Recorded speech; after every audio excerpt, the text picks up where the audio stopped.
They call it isolation, they call it madness, but what if the real madness is joining the system? While the world was lit up by satellites, frequencies and surveillance grids, North Korea stayed dark. No TikTok, no Alexa, no neural ink, no frequency farming. Just static silence, an old signal refusing to die. They say it's because of power, paranoia or propaganda, but those are just words used to hide a lot, because sometimes the ones sealed off aren't hiding from us, they're hiding something from them. And in the middle of it all, a mountain, sacred, silent, alive, Mount Peku, a name spoken in reverence but never explained. A volcano that pulses with electromagnetic power, a place older than any regime. And beneath it, something they don't want to disturb or release or activate. Because the old ones remember what sleeps inside mountains, and the grid walkers know what they buried under volcanic ash during the last reset. Mount Peku isn't just a national symbol, it's a lock, and the key is not meant to be found. They say Mount Peku is the mythical birthplace of Korea, but myth is just truth wrapped in silence. This mountain isn't sacred because of patriotism, it's sacred because of what lies beneath. Ancient legends whisper of sky gods descending, of flames within the stone, of a light that came down and never left. Some say it's a dormant volcano, others say it's a power node, a sealed Stargate, or worse, a containment lid, holding something that should not be awoken. Satellite scans show anomalies in its core, the magnetic field around it, twisted. The data censored, even Google Earth blurs its map, like they did with Antarctica, like they do with every gate they can't control. No one's allowed to dig, no one's allowed to study. No one leaves with footage, and no one asks why. The rest of the world surrendered to Wi-Fi, to 5G, to towers on every corner humming signals they never tested, to smart cities, smart homes, smart graves, but they refused the update. No Internet of Things, no artificial grid, no cloud to swallow the soul, because deep down they know what rides the frequency. The digital net isn't about convenience, it's about containment. A soul web designed to track, predict and override thought before it even becomes speech. But inside the sealed kingdom there are still zones of silence. Why do you think they're obsessed with the country? Places where dreams run unfiltered, where light codes from before the reset still echo off the walls, where HARP can't reach. It's not the nukes, it's the signal they've kept out. They say it's brainwashing. But what if it's memory preservation? What if the dynasty is guarding a frequency key from being overwritten? The grid wants full control, but the sealed kingdom isn't just resisting, it's protecting a tone the rest of the world forgot how to hear. And when that tone is sung again, the veil will crack. There's a ritual the rest of the world performs, quiet, repetitive, dressed in law, diplomacy and global unity. It's the global oath, the submission spell. You see it at every summit, every coronation, every handshake between puppets of power, a ritual alignment with the Saturnian grid, a binding, a sacrifice of sovereignty for access to the beast system. But the country refused to kneel. They didn't join the World Bank, they didn't join WHO, NATO, the UN grid or the WEF machine. They were invited to the table of the parasites and walked away. Why? Because to join the system is to open the gate, to allow frequency infection, to sell the soul of a nation. And while they may be cloaked in propaganda and fear, they are not looped in the ritual.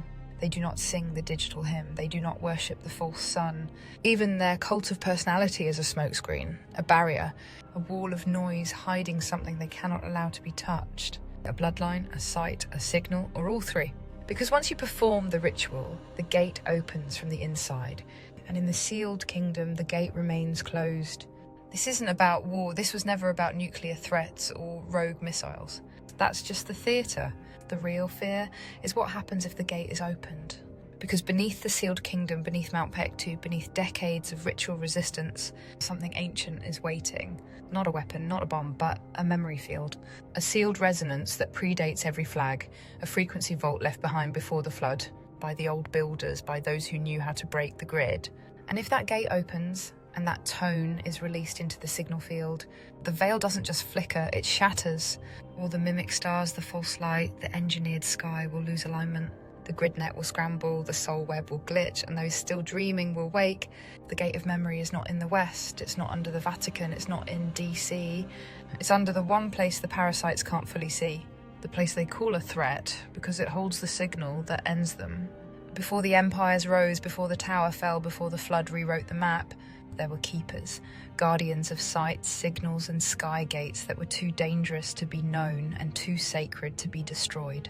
And when the reset began, when Babel scattered the tongues and the parasites began their mimic reign, a few fragments were sealed, not by power, but by choice. North Korea isn't just rogue, it's preserved, not free, but untouched by design, because someone had to guard the key. Someone had to stay unplugged, unlooped, unbound, while the rest of the world bowed to the black light. That's why the gate has remained closed. That's why the world is told to fear them, because what they hold can't be digitized, replicated, or rewritten. A frequency relic, a builder's seed, the tone that cracks the net. And when the time comes, when the veil thins and the watchers descend, what's hidden there will rise, not as a weapon, not as an army, but as a tone the grid cannot hold.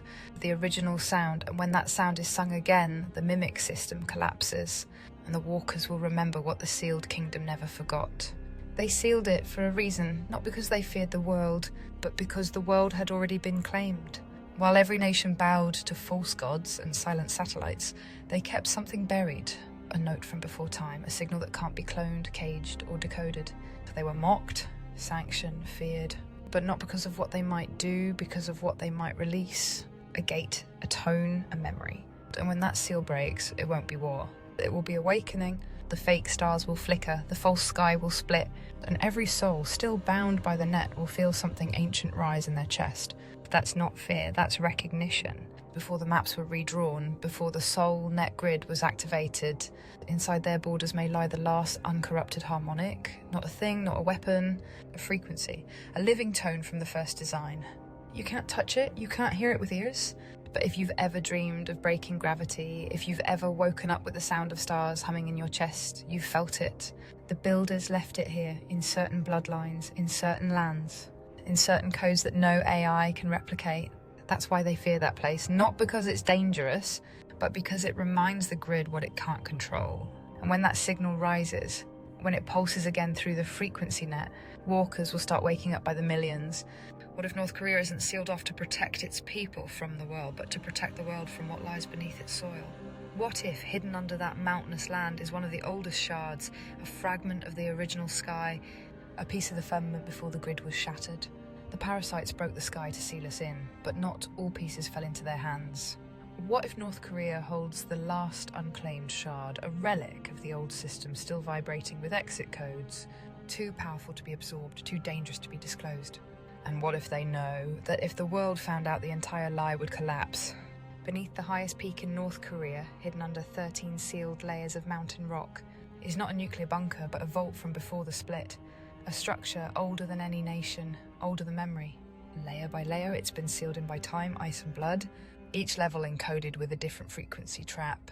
Sound locks, magnetic veils, iron rings, false echoes, to keep what's inside from waking or from leaving. At the core is a pulse, a living fragment from before the fall. Some say it's the Heartstone, a piece of the true sky that still beats with source rhythm, too pure to be tainted, too loud to be silenced.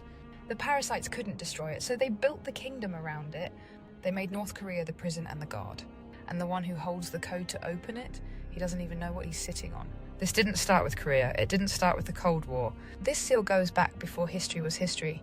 We're talking pre-flood, pre-empire, back when the old grid collapsed and the parasites rewrote the world, before the world map was chopped and rotated, before time was split into BC and AD. There was a world beneath this one. And in that world, there were keys. Keys that could open exit gates, keys that could reverse the harvest field, keys that could awaken soul-encoded memory. Most were taken, destroyed, or hidden beneath false altars. But one key was never found because it was never surrendered. That key is buried in the sealed kingdom, not a relic, not a scroll, but a living signal, a frequency being hidden beneath Mount Peku under 13 layers of electromagnetic silence. And they've known, the parasites, the Saturnians, the Black Cube priests, they've known it's still there.